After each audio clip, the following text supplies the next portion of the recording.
Bismillahirrahmanirrahim.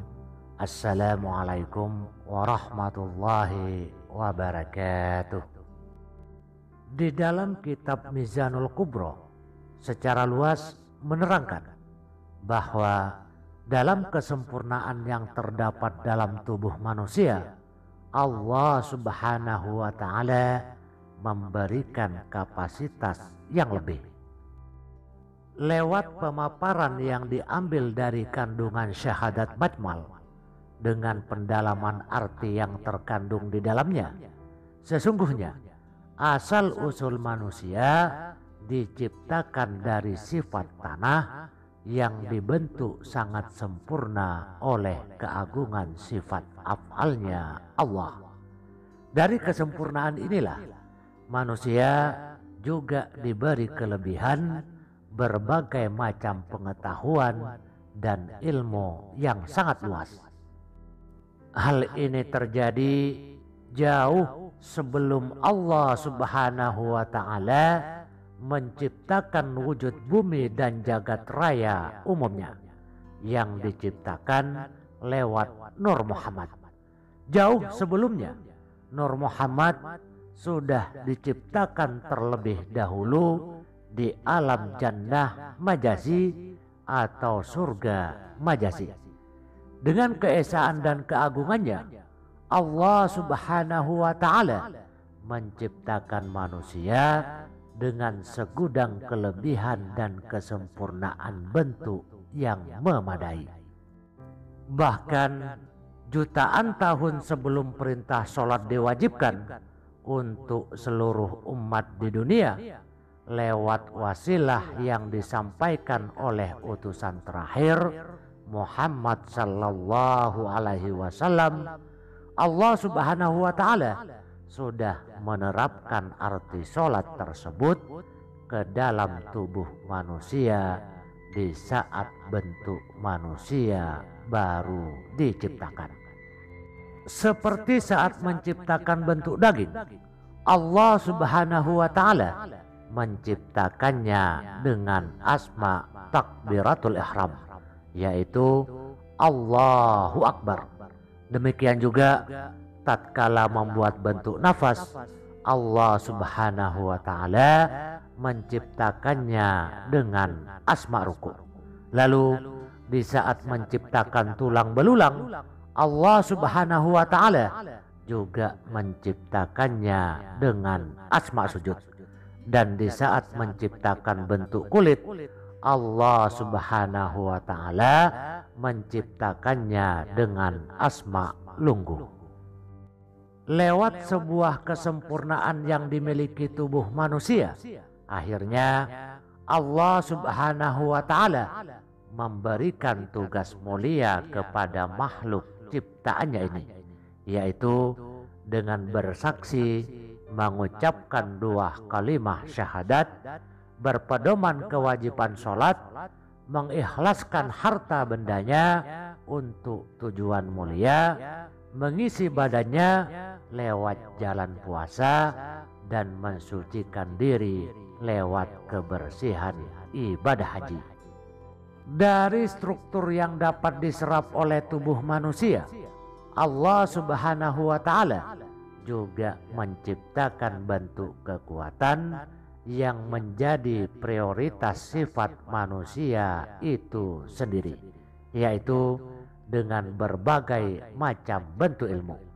Dalam bentuk ilmu inilah Allah Subhanahu wa Ta'ala memberikannya suatu sifat cahaya dan api yang ada dalam setiap tubuh manusia.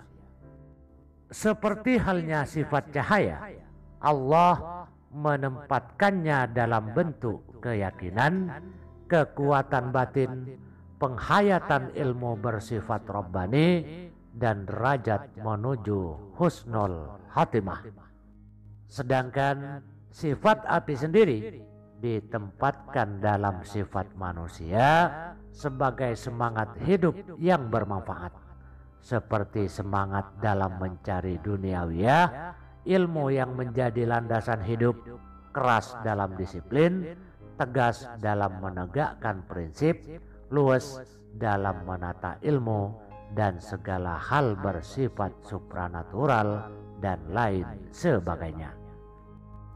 Dalam pengasahan sifat cahaya dan api ini, manusia pada akhirnya akan bisa membentuk wujud ilmu yang nyata, seperti ilmu supranatural dan dauqiyatul ma'arif. Tentunya dengan dibantu semangat yang tinggi, tekad membaca, keyakinan yang memadai, dan menjauhkan dari kemalasan.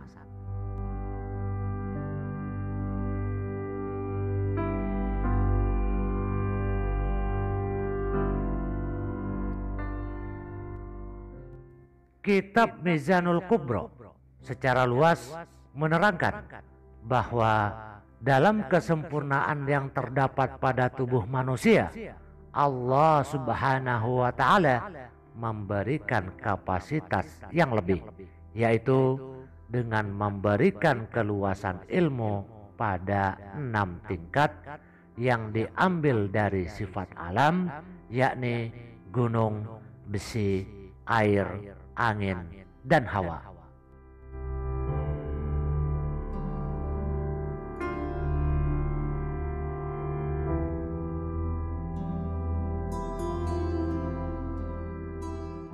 Yang pertama, gunung. Gunung mencerminkan bentuk yang kokoh dari tubuh manusia yang sangat kuat. Dari sifat gunung ini pula, manusia dapat menampung segala ilmu dan bisa menahan segala badai, mara bahaya, dan azab-azab kecil dari peringatan Allah, serta bisa menjauhkan dari hal yang tidak diinginkan lewat doa-doa tulus dari hati yang selalu dibawanya sejak lahir hingga tutup usia. Dari sifat ini juga manusia mulai ditugaskan oleh Allah untuk mengenal arti ilmu yang bersifat lahiriah maupun batiniah, terutama dalam keluasan akal dan penghayatan batin menuju tahqiqul almi atau wujud dari semua bentuk ilmu. Sehingga dengan adanya bentuk tubuh ini, apapun bisa diraihnya sebagai suatu keberhasilan hidup yang diinginkan. Namun dalam kenyataannya, sifat gunung yang terdapat dalam diri manusia ini belum sempurna, sebab sifat gunung sendiri kalah dengan sifat besi.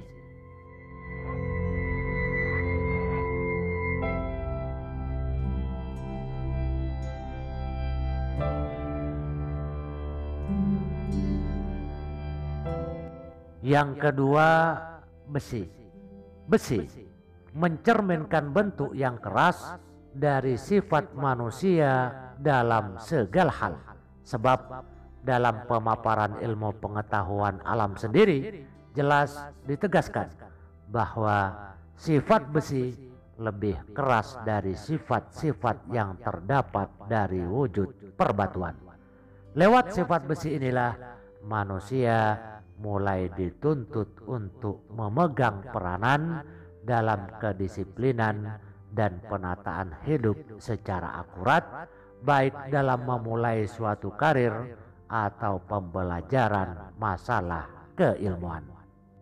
Namun dalam pandangan ahli sufi, sifat besi ini yang terdapat dalam diri manusia adalah perjalanan awal menuju apapun keinginan yang dimaksud untuk bisa tercapai.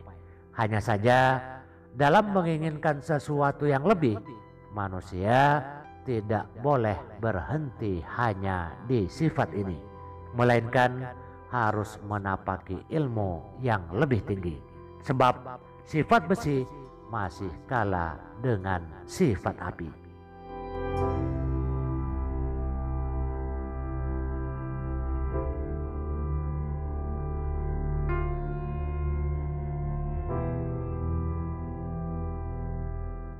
Yang ketiga, api. Api mencerminkan sifat berani yang terdapat dalam diri manusia.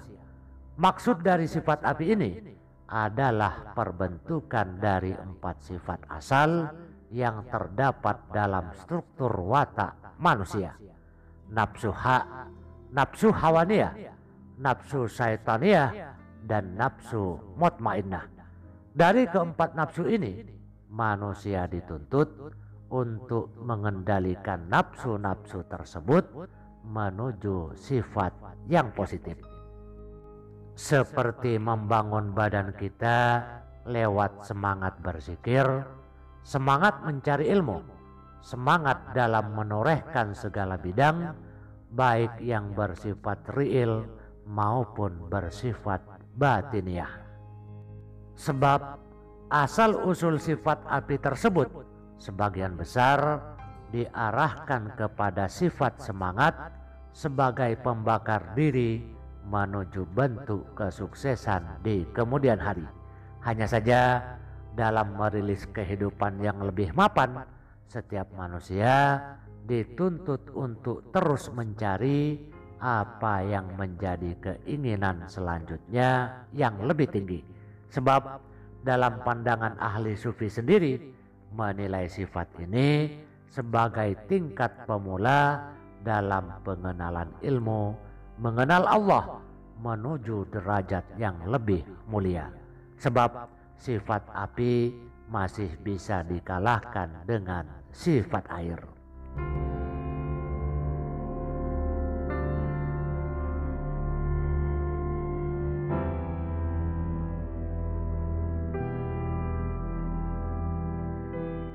Yang keempat, air. Air mencerminkan sifat kelembutan yang terdapat dalam diri manusia.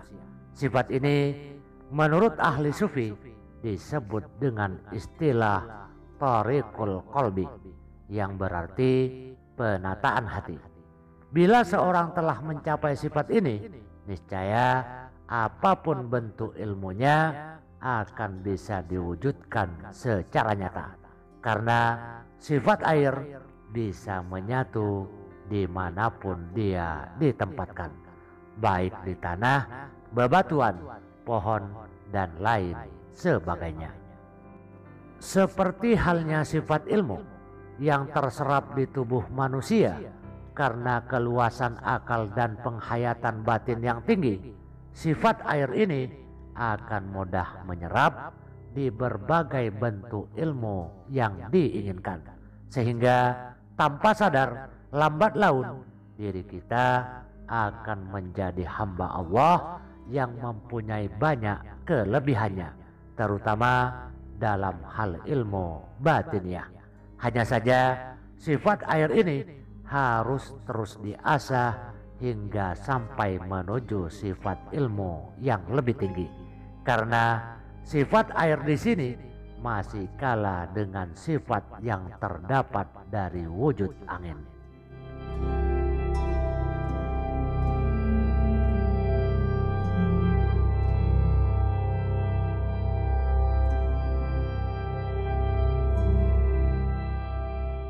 Yang kelima, angin.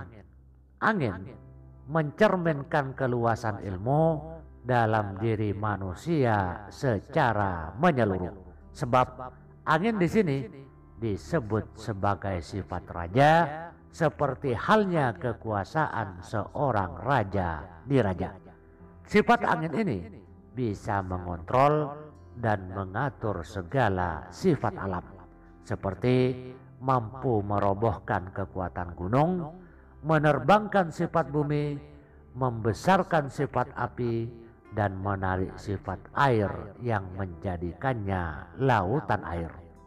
Dalam hal sifat ilmu, angin ini disebut juga dengan sifat ma'rifatullah, di mana sifat ma'rifatullah ini adalah wujud kesempurnaan dari bentuk pemahaman manusia dalam mengelola segala hal di bidang ilmu bersifat Rabbani, yaitu lewat sebuah pemahaman kesolehan, kesuhudan, menjauhkan sifat dunia dan hanya difokuskan dalam satu tujuannya, yaitu hanya mengenal kebesaran Allah Subhanahu wa Ta'ala.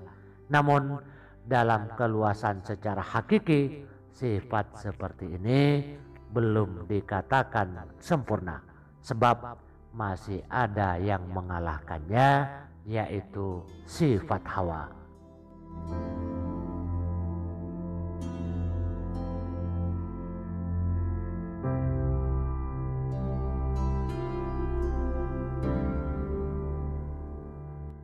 Dan yang keenam, hawa.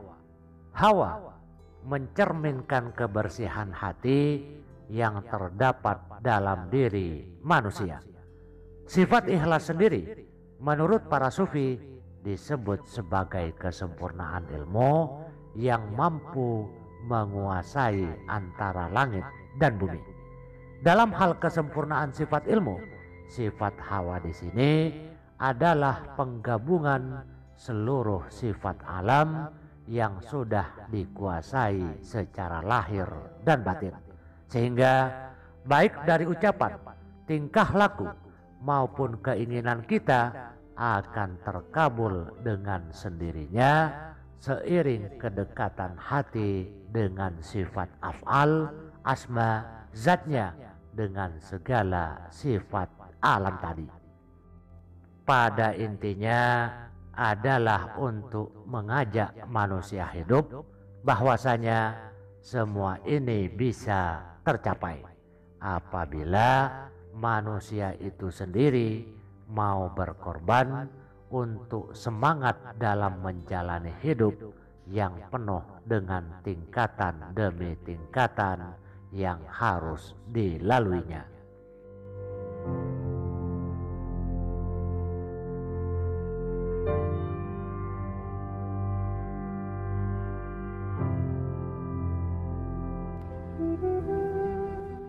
Kiranya cukup sekian pemaparan singkat mengenai tingkatan-tingkatan kekuatan dahsyat yang ada pada diri kita. Semoga bermanfaat. Sekian, wabillahi taufiq wal hidayah. Wassalamualaikum warahmatullahi wabarakatuh. Allah adalah zat yang memberi petunjuk ke jalan yang seluruh-seluruhnya, dan semoga diberikan keselamatan atas kita semua dan rahmat Allah serta berkahnya juga pada kita semua. Amin, amin ya rabbal alamin. ذكرت محمدا فترى دموع العاشقين تسيل